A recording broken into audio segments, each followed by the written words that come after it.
My upbringing was in a church, and we praise God. God, created us, and anything that I have accomplished, that's who I owe it to. After God is my mother, because she had me, she raised me, and she kept clothes on my back, kept a roof over my head. My mom worked 2 and 3 jobs to try to support me and my sister and my brother. My mom catching a bus 6:15 in the morning, and I'm worrying about, is my mom okay in the morning time where it's not really light out, it's still kind of dark. I never forget, where I come from and how I was brought up. So, I can consider myself really blessed. Some people struggle worse than others, and I don't consider my struggle like downright, ground zero, just downright dirty. But, I've been through the struggle to where that I know, what's right and what's wrong, what's good, what's bad. I'm a country boy, and I definitely didn't have no money. I really didn't know too much about, big fancy cars, 5, 6 bedroom houses. I'm used to, 2 and 3 bedroom, and that makes a guy, like myself, like very humble and very fortunate and blessed to be, in the position where I'm at right now, because I have my fame, I have my fortune, I have a wonderful family. So, I mean, that everything that I've accomplished thus far and everything that I've been through, at a young age is just something I can look back to and still think about it, and it still makes me stronger.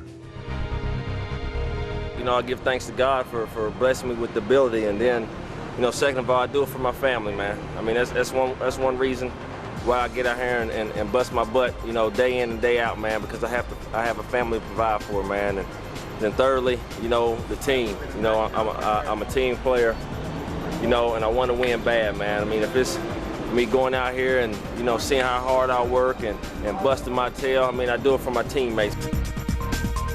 You look at Michael Jordan, you look at Shaquille O'Neal, LeBron James, I mean, those athletes put in a hard time, but at the same time, they were blessed by the Lord, and I think that's what He got us here for, to showcase our talents. And, I give thanks every day to be in a position to train, have my health, and also have a little bit of money to go with it. So that's not cockiness, that's confidence. The difference between cockiness and confidence. Cockiness is when you're trying to feed your head with a lot of stuff that you really can't do. Confidence is when I think you put in the hard work, you know what your body can do, you know what your mind can do, and you go out here and prove it. That's confidence. I think the number one thing that I try to teach my children is be thankful and blessed that you have what you have. I mean, we could be, poor, sitting with no money, living in a 1-bedroom house, everybody sleeping in the same room, and some on the couch and some on the floor. It might be roach infested, bug infested or whatnot, but so, I try to tell my kids to be thankful with everything you got. When they start getting complacent and start getting, hard-headed, then I take the things from them. I mean, sometimes it might not be the best thing, but at the same time, I want my kids to know what's real in life. And real in life is not buying things and having the finer things in life. It's just, being thankful that you're here, you have your health, and that's all that matters. God can bring you and He can take you just like that. So just be thankful that you're here and just make the best out of it as long as you're here.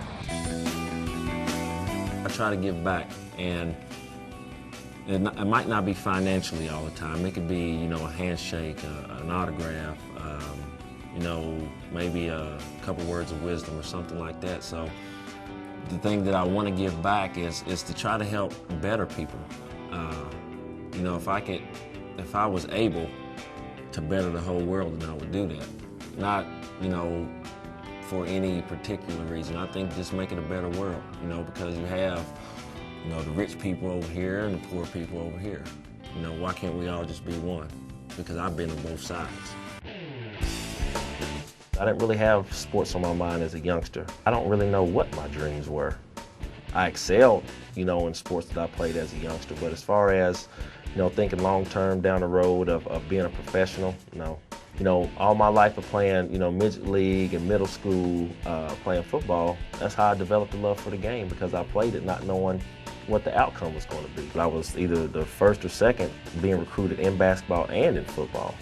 So I just chose football because I was able to excel at that quicker than I would basketball. So now that I have money and have fame and notoriety, then nothing has changed. I still love the game, and I still approach the game week in and week out the same way I've always approached it.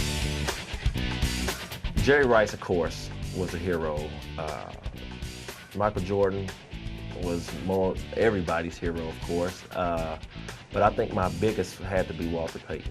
You know, because me living in West Virginia, we always got the Chicago Bears, and you know, I don't think my mom at the time liked the sport because it was so brutal and, you know, so mean. And I think one day she sat down and watched it with us, and you know, she started liking Walter Payton and Chicago Bears. So when I met Walter Payton for the first time, and it was overwhelming because everything that I wanted to tell him to get out my mouth, I couldn't. You know, I think he came up and hit my agent in the chest or something like that. I mean, it was friendly.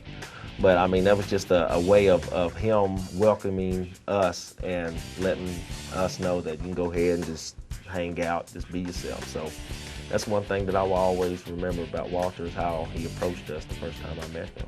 I mean, I had number 34 on back in the day, thick thigh pads on. So I mean, I tried it.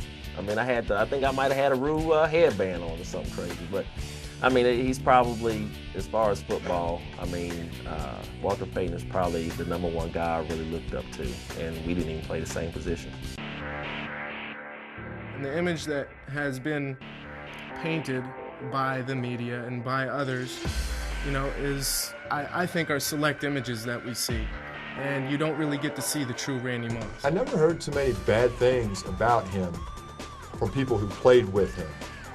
I hear things from people in the media or whatever, you know, and of course the general perception is what it is, but I never heard anyone say a whole lot of bad things about him from those who played with him. The one area that really helped us was talking to guys who played with Randy, guys who played in Minnesota with Randy, and if you talk to players in terms of the guys who have been in the locker room with him, everything was positive. I've learned a long time ago, don't listen to what people are saying. Don't listen to what's written and everything.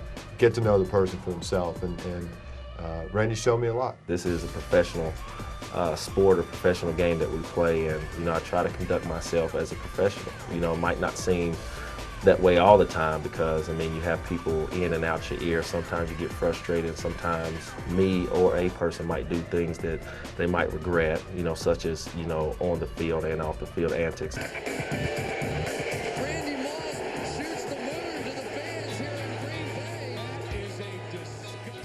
I think that mooning the crowd in Lambeau was more of a back at you for the Packers, and if I'd have known that it was going to be so much controversy and so much negative publicity, I wouldn't have done it. It was just, you know, me getting caught up in the moment, and you know, we're winning, we're beating Green Bay, and you know, we lost the first 2 games, and this is the 3rd game, and I didn't feel that they were going to beat us throughout the whole week of practice. So it's just a lot of things, a lot of emotions, and a lot of energy that I had built up, man, and just came to me, just go over there and move the crowd. So, like I said, if I'd have known that it was going to raise that big of a uproar, then I wouldn't have done it. Watch Randy Moss over here, and this is when he was on the sideline, and again, the thing did come from him. I wonder. The water bottle incident was more like a heated incident, man. It was just, at the time, I was heated, I was frustrated, and you know, me and the referee got in like a little argument, and that's where the immaturity set in when I sprayed the man. I mean, it's just some things that you wish you can take back, but knowing you can't. The media can appear to be very shallow. Having been behind the camera for so many years and having understood the power of the soundbite, to be able to isolate what a person says and to play that soundbite over and over again, which it may be simply 10, 20 seconds of their lives, and suddenly an individual is defined by that soundbite. And so the media tends to take an individual and can make them very two-dimensional. That certainly has been the case with Randy Moss. The media does a very, very good job of, lack of a better word, crucifying them before people can truly understand who they are as a person deep down inside.